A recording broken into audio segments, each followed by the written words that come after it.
హెచ్ఆర్పిడబ్ల్యూఏ TV channel ప్రేక్షకులకు హెచ్ఆర్పిడబ్ల్యూఏ సంస్థ తరపున హృదయపూర్వక నమస్కారాలు తెలియపరుస్తూ ఈరోజు చర్చించుకునే అంశం ఫోన్ ట్యాపింగ్ కేసు.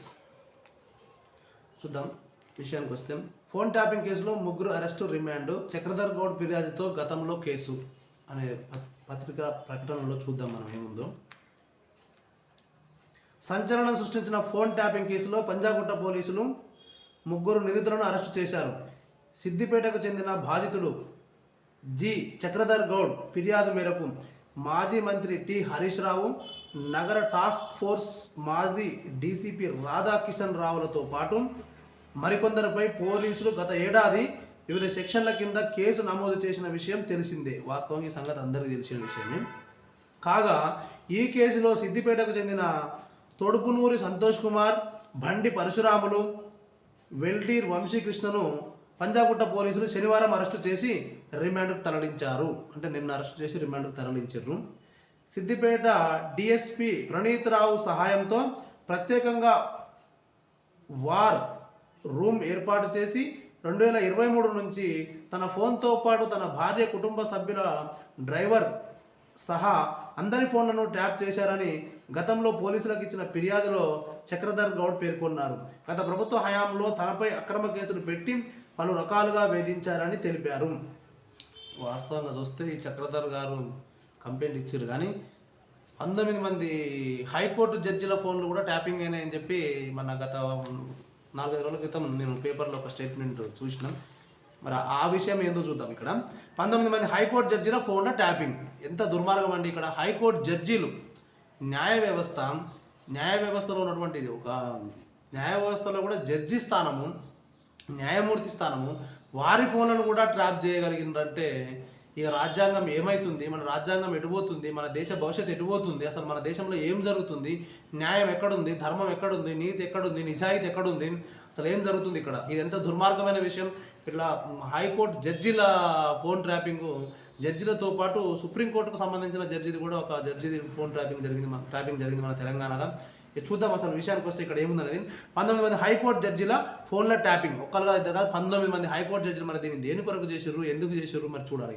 ఒక సుప్రీంకోర్టు జడ్జి ఫోన్ను ట్యాప్ చేశారు. ఇది చూసిరా. హైకోర్టుకు తెలిపిన PP private news channel MD Shravan Kumar Rao బెయిల్పై ధర్మాసనం విచారణ. ఓకే, హైకోర్టుకు తెలిపిండు పీపీ ఏమని, 19 మంది హైకోర్టు జడ్జీల ఫోన్ల ట్యాపింగ్, అలాగే ఒక సుప్రీంకోర్టు జడ్జి ఫోన్ కూడా ట్యాప్ జరిగింది. అంటే ఇక్కడ మన తెలంగాణ విషయంలో మన సుప్రీంకోర్టు నుంచి కూడా ఏం జరుగుతుంది, మరి ఎవరు చేసారు ఈ ట్యాపింగ్, ఎందుకు చేసింది, గత ప్రభుత్వం కేసీఆర్ ప్రభుత్వం ఉన్నప్పుడు జరిగినటువంటి అంశాలు ఇవన్నీ. వీటి మీద మనం న్యూస్ ప్రతినిత్యం ఏదో ఒక న్యూస్ చూస్తూనే ఉంటాము. అందులో భాగంగా గత 4 రోజుల క్రితం కూడా వచ్చిన న్యూస్ ఇది. Private news channel MD Shravan Kumar Rao బెయిల్పై ధర్మాసనం విచారణ చేస్తుందట. కేసులో ఉన్న తీవ్రత దృష్ట్యా అతనికి బెయిల్ ఇవ్వద్దని కోరిన ప్రభుత్వ న్యాయవాది. ఓకే, కేసులో ఉన్న తీవ్రత దృష్ట్యా అతనికి బెయిల్ ఇవ్వద్దని చెప్పి మన ప్రస్తుత తెలంగాణ ప్రభుత్వ న్యాయవాది కోరిండ్రు. తాను జర్నలిస్టులని పోలీసులు పెట్టిన సెక్షన్లు తమకు వర్తించవన్న శ్రవణ్ కుమార్. మరి ఏదో ఒక లా పాయింట్ తీసి నేను జర్నలిస్ట్ని, పోలీసులు పెట్టిన సెక్షన్లు నాకు వర్తించవని చెప్పి శ్రవణ్ కుమార్ అన్నారట. బెయిల్పై తీర్పు రిజర్వ్, రాధాకిషన్ రావు ముందస్తు బెయిల్ పిటిషన్. ఇక చూద్దాం అసలు ఏం జరిగింది వివరాలకు వెళ్తే. ఇక ఫోన్ ట్యాపింగ్ కేసులో నిందితులు తీవ్రమైన నేరాలు పాల్పడ్డారని రాష్ట్ర పబ్లిక్ ప్రాసిక్యూటర్ పల్లె నాగేశ్వరరావు హైకోర్టుకు తెలిపారు. తెలంగాణ హైకోర్టుకు చెందిన 19 మంది జడ్జీలు ఒక సుప్రీంకోర్టు జడ్జి ఫోన్ను ట్యాప్ చేశారని చెప్పారు. ఈ కేసులో A6గా ఉన్న private news channel MD Shravan Kumar రావుకు ఎట్టి పరిస్థితుల్లోనూ బెయిల్ ఇవ్వద్దని అన్నారు. ఫోన్ ట్యాపింగ్ కేసులో తనకు ఎలాంటి సంబంధం లేదని, తాను ఒక జర్నలిస్ట్ అని, పోలీసులు పెట్టిన సెక్షన్లు తనకు వర్తించవని పేర్కొంటూ శ్రవణ్ కుమార్ రావు దాఖలు చేసిన బెయిల్ పిటిషన్పై జస్టిస్ కె సుజన ధర్మాసనం శుక్రవారం విచారణ చేపట్టింది. ఈ సందర్భంగా పల్లె నాగేశ్వరరావు వాదనలు వినిపిస్తూ శ్రవణ్ రావును తప్పించుకు తిరుగుతున్న నేరగాడిగా ప్రకటించాల్సిందిగా దివ కోర్టులో ఇప్పటికే పిటిషన్ దాఖలు చేశామని తెలిపారు. FSL రిపోర్టులో కీలక విషయాలు వెల్లడయ్యాయని తెలంగాణ హైకోర్టుకు చెందిన 19 మంది జడ్జీలు ఒక సుప్రీంకోర్టు జడ్జి ఫోన్లను నిందితులు ట్యాప్ చేశారని వెల్లడించారు. ఇది అత్యంత తీవ్రమైన నేరమని, ఇదే విషయాన్ని హైకోర్టుకు సీల్డ్ కవర్లో సమర్పించామని చెప్పారు. కేసులో ఉన్న తీవ్రత దృష్ట్యా A6కు బెయిల్ ఇవ్వరాదని కోరారు. కాగా నిందితుడు శ్రవణ్ రావు తరపు న్యాయవాది వాదనలు వినిపిస్తూ తన క్లయింట్ విదేశాల్లో ఉన్నప్పటికీ తన చిరునామా, ఫోన్ నంబరు తమ చిరునామా, ఫోన్ నెంబరు మొత్తం పబ్లిక్ డొమైన్లో ఉంచారని తెలిపారు. వాటితో పాటు ఇతర అన్ని వివరాలతో హైదరాబాద్ పోలీస్ కమిషనర్కు పిటిషనర్ ఈమెయిల్ పంపారని పేర్కొన్నారు. దర్యాప్తునకు పూర్తి స్థాయిలో సహకరించడానికి పిటిషనర్ సిద్ధమని చెప్పారు. కాగా తాను ఒక జర్నలిస్టునని, ఎవరినైనా కలిసే హక్కు తనకు ఉంటుందని, పోలీసులు పెట్టిన సెక్షన్లు ప్రభుత్వ ఉద్యోగులకే తప్ప తనకు వర్తించవని పిటిషన్లో శ్రవణ్ కుమార్ రావు అన్నారు. వాదనలు విన్న ధర్మాసనం తీర్పు రిజర్వ్ చేస్తున్నట్లు ప్రకటించింది. రెండో కేసులో ముందస్తు బెయిల్ ఇవ్వండి. కాంగ్రెస్ నాయకుడు వ్యాపారి చక్రధర్ గౌడ్, ఆయన కుటుంబ సభ్యులు ఫోన్ ట్యాపింగ్ వ్యవహారం తమకు ముందస్తు బెయిల్ ఇవ్వాలని ఈ కేసులో A2గా ఉన్న రిటైర్డ్ డీసీపీ రాధాకిషన్ రావు హైకోర్టులో పిటిషన్ దాఖలు చేశారు. ఈ పిటిషన్ సింగిల్ జడ్జి ఎదుట ఈ నెల 10న విచారణకు రానుంది. కాగా ఈ కేసును కొట్టివేయాలని రాధాకిషన్ రావు ఇప్పటికే క్వాష్ పిటిషన్ దాఖలు చేయగా ఈ నెల 12 వరకు ఆయనను అరెస్టు చేయరాదంటూ హైకోర్టు మధ్యంతర ఉత్తర్వులు జారీ చేసింది. మరోవైపు ఇదే కేసులో A1గా ఉన్న హరీష్ రావు సైతం క్వాష్ పిటిషన్ దాఖలు చేశారు. ఈ పిటిషన్ ఈ నెల 12కు వాయిదా పడింది. 12కు వాయిదా పడింది. మరి 12 అయిపోయింది వాస్తవంగా అయితే. ఇది 12వ తారీఖు కన్నా ముందు వచ్చిన స్టేట్మెంటు. నేను ఆ రోజు దీన్ని చూసి దీని మీద నేను ప్రజలతో చర్చించాలనుకున్నాను, మీడియా ద్వారా చెప్పాలనుకున్నాం. సరే, మరి 12వ తారీఖు వాయిదా పడింది కదా, 12వ తారీఖు ఏం జరిగిందో కూడా మరి దాన్ని కూడా కనుక్కున్న తర్వాత పూర్తి వివరాలు తెలియపడతాం. అసలు విషయానికి వస్తే వాస్తవంగా ఏంటంటే ఈ ఫోన్ ట్రాపింగ్లు ఏంటి, అది కూడా ఒక ఉన్నతాధికారులు, న్యాయస్థానంలో జడ్జీలు, ఒక సుప్రీంకోర్టు జడ్జి, 19 మంది హైకోర్టు జడ్జీల ఫోన్ ట్రాపింగ్ చేయడం అనేది ఎంతవరకు సమంజసం?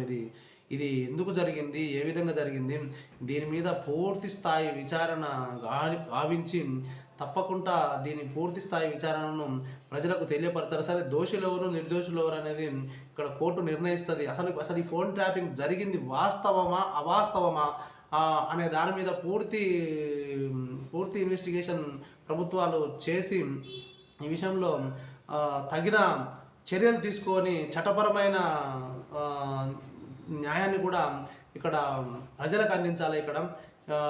ఎందుకంటే ఇక్కడ ప్రజలకు న్యాయస్థానాల మీద నమ్మకము, గౌరవంని కోల్పోయే పరిస్థితులు ఎదురవుతున్నాయి ఈ ఫోన్ ట్యాపింగ్ విషయం తర్వాత. ఈరోజు ఒక న్యాయమూర్తులు ఫోన్లో ట్యాపింగ్ చేసిరంటే మన రాజ్యాంగం కాల రాస్తున్నట్టే లెక్క ప్రభుత్వాలు. కాబట్టి అలాంటి ప్రభుత్వాలు చేపట్టినటువంటి చర్యలపైన ఈ విషయంలో దోషులుగా తేలిన పూర్తిగా జడ్జిమెంట్ అయిపోయిన తర్వాత ఎవరైతే ఈ విషయంలో పూర్తి దోషులు తేలుతారో వారిని తప్పకుండా శిక్షించాలని చెప్పేసి మేము human rights protection and welfare awareness organization తరఫున మేము ప్రభుత్వాన్ని, న్యాయ వ్యవస్థలను, మేము ఉన్నత న్యాయస్థానాన్ని మేము సవినయంగా కోరుకుంటున్నాం. దయచేసి ఈ విషయాన్ని ఎట్టి పరిస్థితుల్లోనూ నెగ్లిజెన్సీ చేయకుండా తప్పకుండా దీని మీద కఠినమైన చర్యలు చేసి దీని సక్రమమైన ఇన్వెస్టిగేషన్ చేసి ఎవరైతే దీనికి బాధ్యులు ఉన్నారో ఈ చేసిన ఈ ట్యాపింగ్కు వాళ్ళు ఏ స్థాయిలో ఉండని ఎవరైనా కానీ వారికి తప్పకుండా చట్టపరమైన శిక్ష పడాలని చెప్పి మేము కేంద్ర రాష్ట్ర ప్రభుత్వాలని సవినయంగా కోరుకుంటున్నాం. థ్యాంక్ యూ, ధన్యవాదాలు. ఎందుకంటే ప్రజలలో ఈ విషయంలో కనుక జాప్యం జరిగి చివరకు వీరికి ఎలాంటి శిక్షలు కనుక విధించినట్లయితే, ఈ కేసు తప్పుడు కేసు కనుక కొట్టుకుపోయినట్లయితే అది ఈ విషయంలో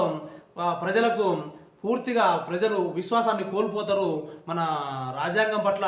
అలాగే మన రాజ్యాంగం పట్ల అంటే మన రాజ్యాంగాన్ని అమలుపరిచే విధానం పట్ల పూర్తి విశ్వాసాన్ని కోల్పోతారు. కనుక ప్రజల విశ్వాసాన్ని, ధర్మాసనం పైన ప్రజలకు ఉన్నటువంటి విశ్వాసాన్ని కోల్పోయే విధంగా ఇప్పటికే చాలామంది ప్రజలు నానుడు వింటుంటాం మనము, కోర్టుకు పోయినా ఒకటే, కోర్టుకు పోతే కాటికి పోయినట్టేరా అని చెప్పి అనే మాట మనం వింటుంటాం. అలాంటి సందర్భాలు రాకుండా ఉండాలి అంటే ఖచ్చితంగా ఈ విషయంలో సరైన న్యాయం జరగాలని చెప్పి మేము human rights protection and welfare awareness organization తరఫున కేంద్ర రాష్ట్ర ప్రభుత్వాలను కోరుకుంటున్నాం. థ్యాంక్ యూ, ధన్యవాదాలు.